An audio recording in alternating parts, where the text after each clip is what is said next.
commercial, la soumission des artistes aux exigences du public et des employeurs est plus contraignante et plus complète dans les arts devenus commerciaux. Becker, Griff, Sanders, Leon. L'employeur fixe les objectifs, tout comme dans les mondes de l'artisanat, et l'artiste déploie son savoir-faire pour lui donner satisfaction. Un artiste qui se préoccupe davantage de démontrer ses talents que d'exprimer des idées ou des sentiments personnels est plus sensible aux conseils, aux influences ou aux pressions, et il accepte plus volontiers les travaux de commande les plus divers. La préoccupation utilitaire qui caractérise les artisanats se manifeste là aussi, mais sous une forme différente. L'artiste se flatte de pouvoir effectuer toutes sortes de travaux à la demande. Ainsi, un acteur commercial est fier de son aptitude à incarner des personnages de tous âges, de toute catégorie sociale, de toute nationalité, dans un registre aussi bien comique que tragique.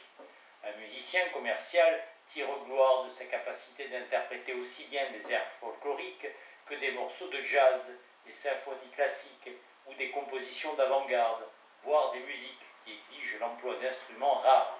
Cette souplesse d'adaptation des artistes est recherchée par de nombreux employeurs. Les artistes qui possèdent ces compétences techniques adoptent la plupart du temps un langage et un comportement d'artisan. Ils sont plus fiers de leur maîtrise et de leurs compétences polyvalentes que du contenu artistique, de ce qu'ils sont amenés à produire. Le comportement des instrumentistes qui enregistrent les musiques de films et de télévision résume bien cette attitude. Faulkner. Leur travail est bien payé et exige des aptitudes considérables. En général, ils ne jouent que des musiques assez faciles, mais ils doivent être prêts à interpréter à la demande des passages particulièrement ardus. Faulkner rapporte le témoignage d'un violoncelliste. Les 3/4 du temps, c'est un travail de routine, mais quelquefois, on est obligé de faire des choses très difficiles. Tenez, demain matin, j'ai un rendez-vous à 9 h. Je ne sais pas pour qui je vais travailler, ni de quoi il s'agit, ni s'il y aura un grand orchestre avec d'autres instruments à cordes. Ça pourrait être au studio X, Y ou Z.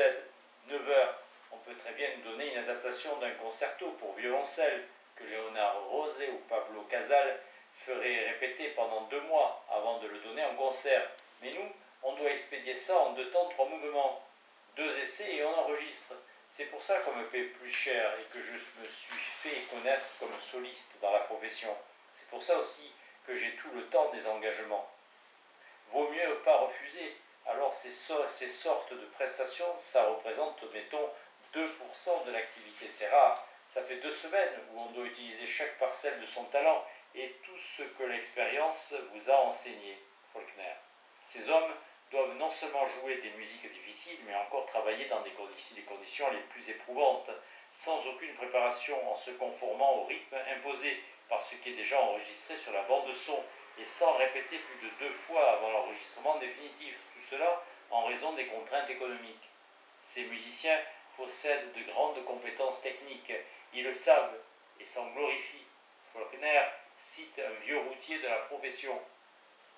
Je crois qu'il faut jouer de la musique commerciale, même si elle est mauvaise, mal écrite, même si la bande son du film est totalement indigente.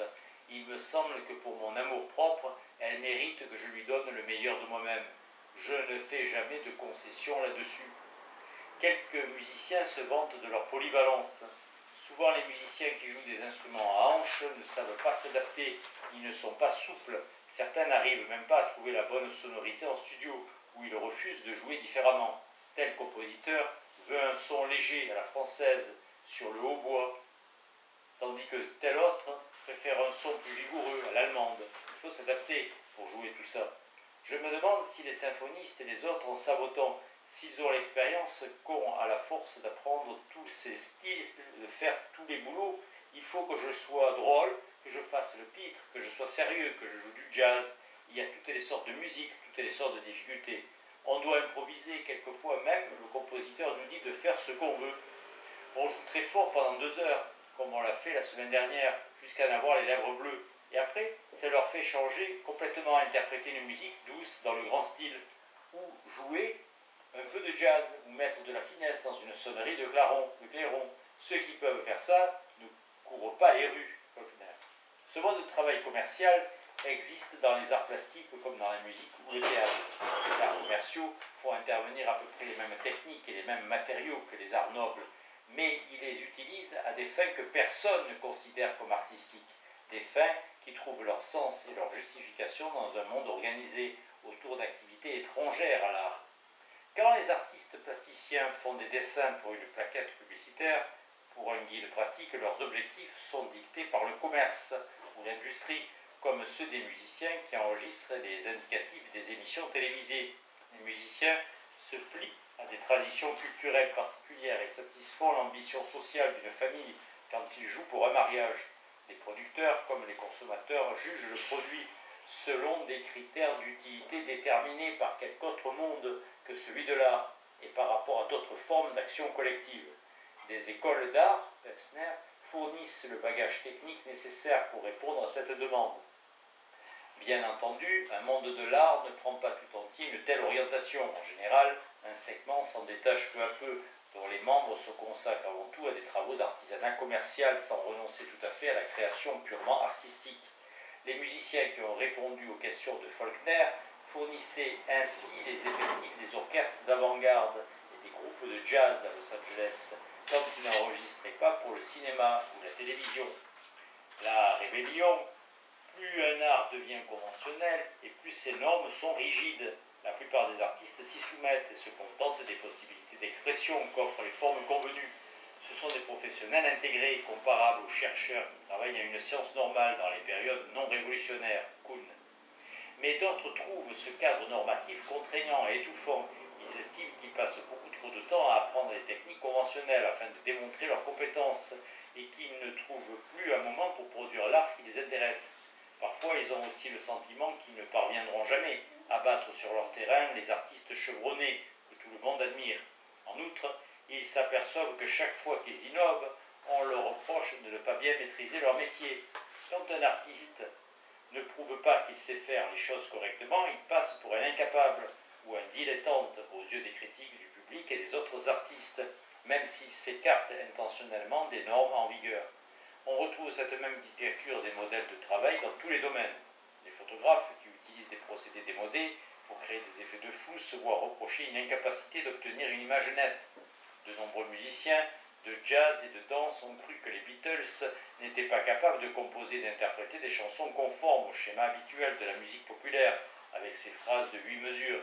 Ils ne pouvaient imaginer que c'était en pleine connaissance de cause que des compositeurs comme John Lennon ou Paul McCartney utilisaient des phrases de 9 mesures, et je cite là un exemple assez douloureux, parce que je faisais partie de ces réactionnaires qui accusaient les Beatles de ne pas savoir compter jusqu'à 8. Les critiques, les mécènes et les artistes qui trouvent insupportables les contraintes imposées par les conventions ripostent par le mépris. Ils taxent l'académisme, les œuvres qui se plient à ces contraintes. L'académisme, les œuvres qui se plient à ces contraintes, parlent de banale virtuosité technique, de métier pur et simple, de sorte que la transformation d'un art en métier artisanal débouche sur l'apparition de jeunes artistes rebelles qui refusent les règles du jeu et secouent le joug des conventions. Ils proposent de nouveaux enjeux, une nouvelle donne, où le savoir et la technique en vigueur ne sont plus d'aucune utilité pour mener à bien leur nouvelle entreprise. Ils présentent ou découvrent de nouveaux modèles, de nouvelles grandes œuvres qui établissent de nouveaux critères de beauté et d'excellence, des œuvres qui exigent d'autres compétences et une autre sensibilité. Bref, ils font une révolution. La photographie a connu plusieurs révolutions au cours de sa brève histoire, Korn, Newell, Taft. À un moment, il fallait obtenir une image nette et précise de tous les sujets photographiables. Peut-être la photographie était-elle alors une activité artisanale au service de tous ceux qui avaient besoin de documents visuels. Par la suite, des photographes de tendance plus artistique ont pratiqué une photographie romantique, proche de la peinture. Ainsi, Edward Steichen, au début de sa carrière, ou Alvin Coburn et Clarence White, puis il y a eu un mouvement axé sur la précision des images et la limpidité de la lumière, lui-même supplanté par une nouvelle école du regard, représentée par Cartier-Bresson et Robert Frank, qui traquaient les images du réel. Cependant, Robert Frank s'intéressait à la dimension symbolique des faits de la vie réelle, si bien que son œuvre renouait avec les tendances picturales des premiers tonalistes. Le mouvement de balancier entre une consolidation des normes techniques et une rébellion contre elles est sans fin. En évoquant un va-et-vient entre la normalisation et l'affirmation de démarches nouvelles, Je ne voudrais pas laisser croire que quelques génies inventifs isolés sont aux prises avec un establishment artistique figé dans son autosatisfaction, même si cela arrive parfois. Les allers-et-retours entre l'art et l'artisanat ne sont pas le fait de quelques individus isolés. Ces mutations ne s'opèrent effectivement que dans la mesure où leurs partisans sont assez nombreux pour prendre le contrôle d'un monde de l'art établi ou en créer un nouveau. La plupart des gens qui prennent part à ces mutations les ressentent comme le choix d'une autre structure institutionnelle. Et d'autres, compagnons de travail, mais pas vraiment comme une aventure créatrice. Quelques réflexions finales. La plupart des manifestations actuelles de l'art sont probablement issues de quelques formes de métiers artisanales.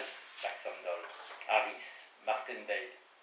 La composition et l'exécution de la musique savante en Europe, au PIC, à l'origine aux besoins de l'Église, par exemple pour les messes et le plein chant, aux demandes des mécènes royaux et de leurs cours pour les musiques de divertissement et de danse, ou à celles d'un groupe social pour quelques formes de distraction. Les beaux-arts, tels que nous les connaissons aujourd'hui, ont peut-être tous une origine analogue et une histoire faite de changements comparables à ceux que j'ai analysés dans les domaines du tissage et de la céramique. Dans cette sorte d'évolution, comme dans celle que nous allons examiner au prochain chapitre, les changements ont peu d'importance par eux-mêmes. Ce qui fait leur importance pour les artistes, pour le public, pour les personnels de renfort et pour les exégètes de l'art, c'est la façon dont ils provoquent des changements d'organisation qui sont eux-mêmes des facteurs d'évolution nouvelle. Lorsque toutes ces catégories d'acteurs modifient les cadres conventionnels de leur interaction, un changement réel et durable se produit dans la discipline et dans le monde concerné. Le changement dans les mondes de l'art. Dans les premiers chapitres de ce livre, j'ai surtout cherché à mettre en évidence l'articulation des différentes activités au sein d'un monde de l'art et de la façon dont les gens coopèrent à ces productions caractéristiques. L'examen de la situation des francs-tireurs a mis en lumière la capacité de résistance au changement que possède le monde de l'art, sa faculté de maintenir à l'écart là où il ne dérange personne, les innovateurs dont les idées obligeraient les autres participants à renouveler les pratiques conventionnelles. Le lecteur en aura peut-être déduit que je voulais donner l'image d'un système en équilibre, qui reste insensible au changement ou qui réagit automatiquement à tous les changements venus de l'extérieur de façon à limiter leurs effets. Loin de moi cette idée. Les mondes de l'art connaissent des transformations incessantes, graduelles ou brutales. De nouveaux mondes de l'art voient le jour, d'autres vieillissent et disparaissent. Aucun monde de l'art ne peut se protéger longtemps ou complètement contre les forces de changement, qu'elles proviennent de l'extérieur ou de tensions internes. Mais je voudrais souligner le rôle déterminant des organisations dans le changement artistique. L'exemple des francs-tireurs nous montre ce qui arrive aux innovateurs quand ils n'ont pas élaboré un système approprié de soutien organisationnel. Ils peuvent certes réaliser des œuvres d'art, mais ils ne s'attachent ni public ni disciple. Ils ne créent pas de mouvement artistique ni de tradition. Si par extraordinaire ils entrent dans l'histoire, ils n'en deviennent jamais les têtes de chapitre. Pour l'essentiel, l'histoire s'occupe des vainqueurs.